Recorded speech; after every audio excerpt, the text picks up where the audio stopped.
So on Thursday, Newport County appointed that the replacement for David Hughes as team manager would be none other than Christian Fuchs, the former Leicester City and Austria defender, appointed, we are told, on a long-term contract after a relatively swift recruitment process. Fuchs had been linked with the job a few weeks back when he was spotted at Accrington. When asked about that afterwards, Dave Hughes was clearly a little bit rattled by what we now know was indeed a potential replacement eyeing the team.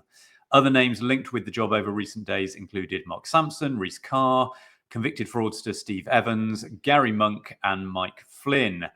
So, Jamie, let's get your reaction first up. What was your response to Fuchs's unveiling, and was it the name that you wanted?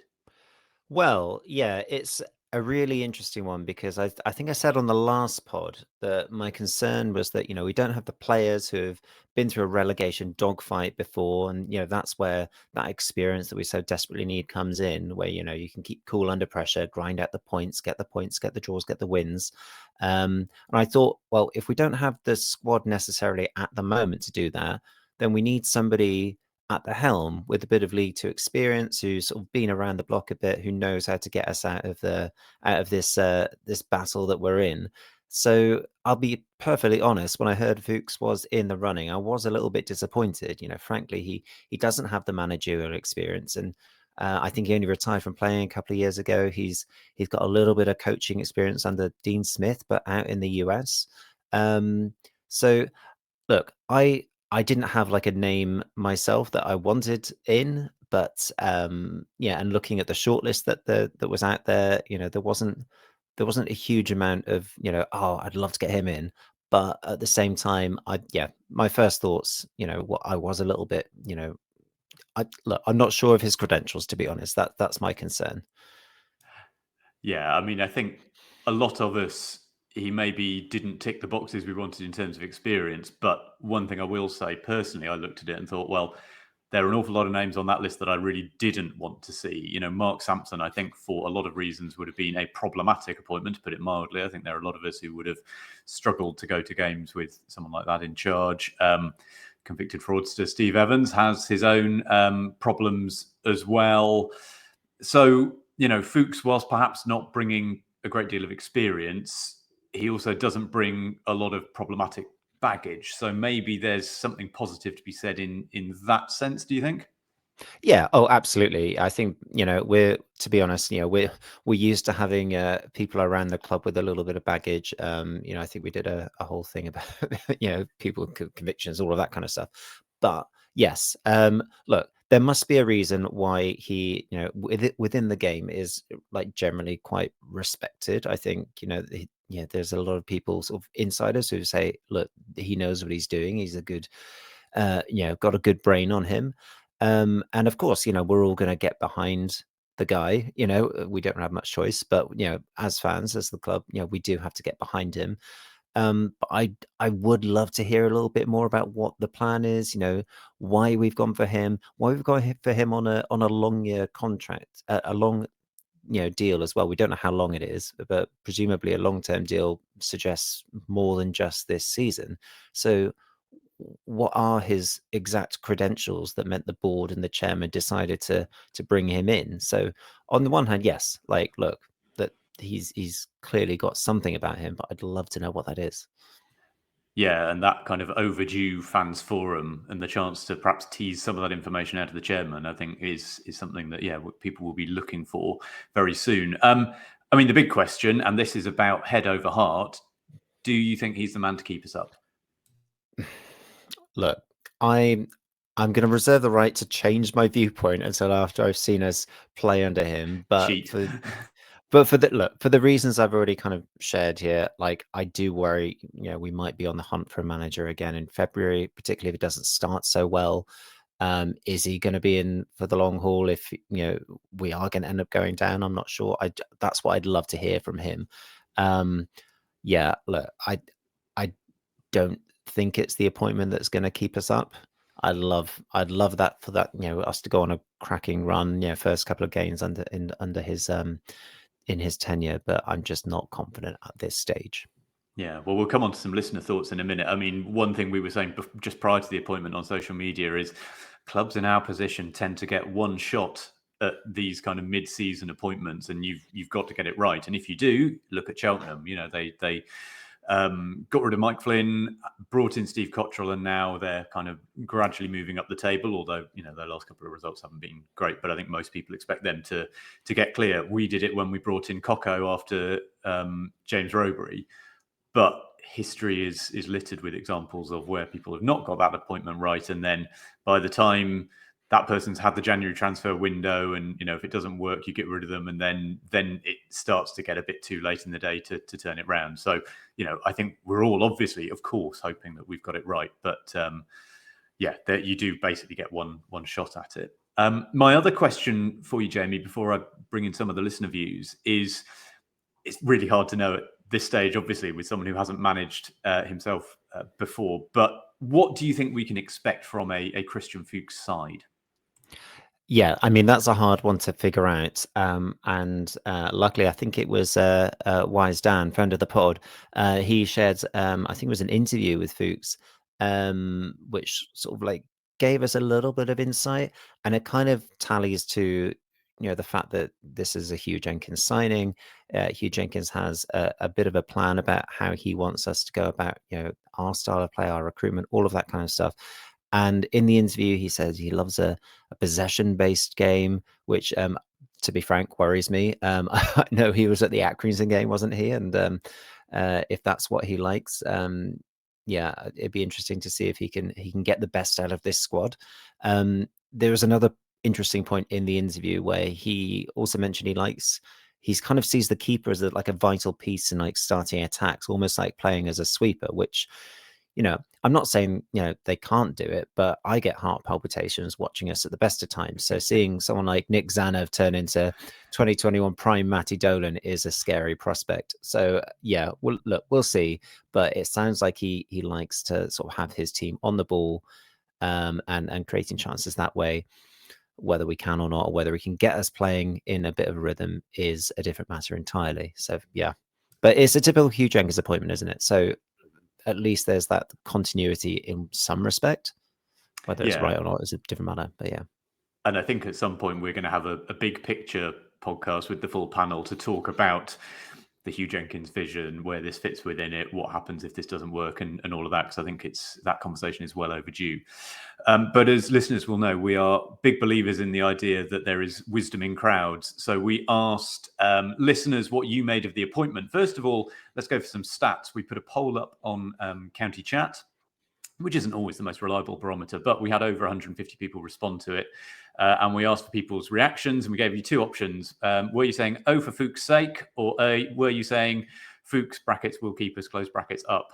So all the puns are getting in. And I thought this was quite interesting, because actually initially it started with a lot of people saying, oh, for Fuchs' sake, and being quite despondent. When I last looked this morning, it was 58% of people saying, oh, for Fuchs' sake, and 42% saying Fuchs will keep us up. So perhaps a little bit more positive than I had initially expected. And then on social media, we asked, have the club got the appointment right? And we had loads of replies, and I will go through them, starting with our favourite social media platform and going to our least favourite. So on Blue Sky, Hoyligan said, no, I don't think we've got this right at all. We will only know come May, or much likely sooner.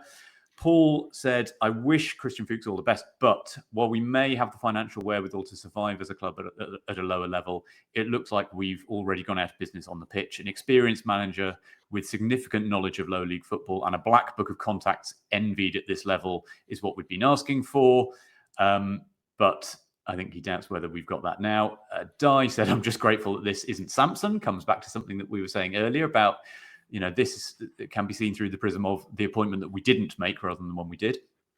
Moving on to Instagram, Jack Rowlands, who's always fairly wise on this stuff, said, Hugh is acting like he's back at Swansea in 2002.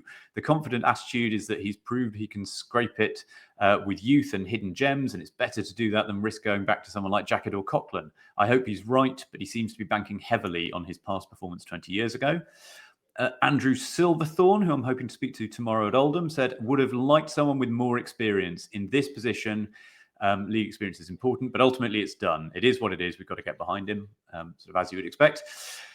Terry Morgan, can't see what another rookie manager with even less experience of low league football is going to do with a limited squad and no budget. Odd appointment. Di Willy Bach, gut reaction, good appointment. He's been there, done it, in that he passes the show us your medals test with flying colours. The target will be 22nd, nothing more. We need him to get a bit more out of some bang average players, but we do have a few gems in Whitmore, Thomas and Jenkins. Andrew R. The Jardim experiment last season should have been the lesson learned. David Hughes was a continuation of the mistake, as is this new appointment. All underpinned with a terrible player recruitment policy. Moving on. Facebook, Matthew Meredith. Jenkins showing no ambition or hint that he wants to stay in the league or is willing to try. If we don't make the right signings in January, we're fooked. Tony Shutt. People are entitled to feel disappointed and hacked off with the club's performance so far this season. I expect the players are too, but I wonder if some reactions would benefit from being more measured and knowledgeable. I wish Christian Fuchs and the players all the best in their efforts and look forward to some victorious results. David Laws, Fuchs will keep us up as long as Hugh lets him add 3 or 4 players in January, to which Mark Phillips replied, not overly confident we have the ability to attract those 3 to 4 players, which given the size of our squad may involve releasing a couple.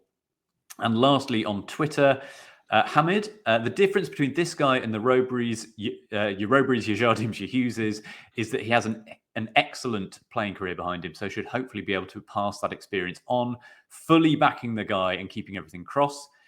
Billy Ingalls, I just don't get appointing these fellas with zero experience of life in League Two. Huge gamble and fearing the worst. Rich Coxedge said something similar. Feel this is the last chance saloon. Either it's an inspired appointment, and Fuchs will be able to attract players to the club, or we'll be going down the pan. Kashmir Nitz, not at all a good appointment. Reeks of Deeney at Forest Green the year they went down, blinded by a big name. And lastly, Alan Cooper, sorry to say no, 3rd manager in a row with no EFL experience. I suppose my question to you, Jamie, is obviously you have to sort of pull apart there's the head and the heart, isn't there? You know, of course, everyone is saying, look, we'll get behind him, we'll give him all our support. But it seems to me that the majority is on the side of the head says this is a tough appointment. Is that kind of your reading as well? Yeah, unfortunately it is.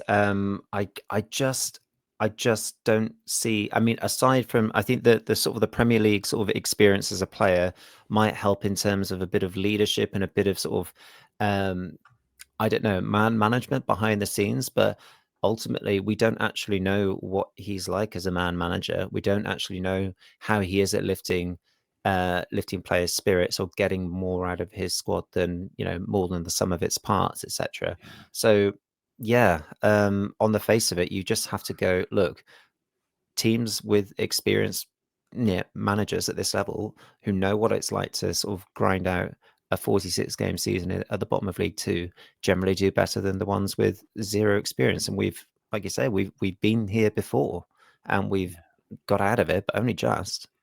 Yeah. Well, let's end on a lighter note then. We asked people what would be the first words that they think the players should hear from the new gaffer. Pac McMahon said, "No pain, no game. Time to work harder than you have ever known." Di Evans said, "Shape up or ship out. If you don't want to be here, if you're not going to give your all, there's the door. I want players who will run through multiple walls, no room for passengers." And my favourite, Michael Kershaw, said, "Who do I see about free gripper?" Jamie, what would be your first words that you think Christian Fuchs should be giving to the players? I think he's just going to get them to believe. You know, I think it's a bit like I'm going to bring it back. I love an analogy on this podcast. I've been watching Bit the Ashes this morning, and I feel that, you know, Ben Stokes has got the England cricket team to believe in themselves, and you can just see the confidence surging through these players who might not have got to that level without him. So that is what I need from Fuchs, and I'm just hoping he's got that within him in his title-winning season from 9 years ago with Leicester City. I don't know whether he's got it, but yeah, he's just got to say believe first of all. Very good, very good. Well, listen, that is where we will leave it for now, folks. If you are watching the YouTube version, check back on Sunday for the Oldham match diary.